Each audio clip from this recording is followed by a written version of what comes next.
આલથી બનાવ્યા 121 નકલી એપ્સા નકલી 64 કરોડની સાયબર ઠગાઈ। સુરત સાયબર ક્રાઇમ પોલીસે 18 વર્ષના યુવકની ધરપકડ કરી। એપીકેએલની મદદથી બેંક, સરકારી સેવાઓ અને જાણીતી કંપનીઓ જેવી 121 નકલી એપીકે એપ્સ બનાવી।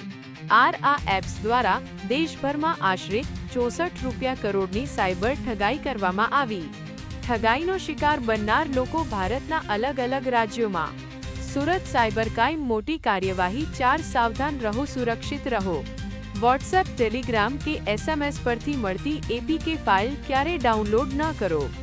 એપ્સ હંમેશા માત્ર ગૂગલ પ્લે સ્ટોર અથવા અધિકૃત વેબસાઇટ પરથી જ ડાઉનલોડ કરો।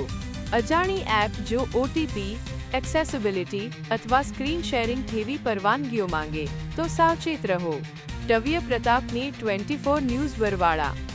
પૂરા સમાચાર જોવા માટે નીટ 24 ન્યૂઝને સબસ્ક્રાઇબ કરો।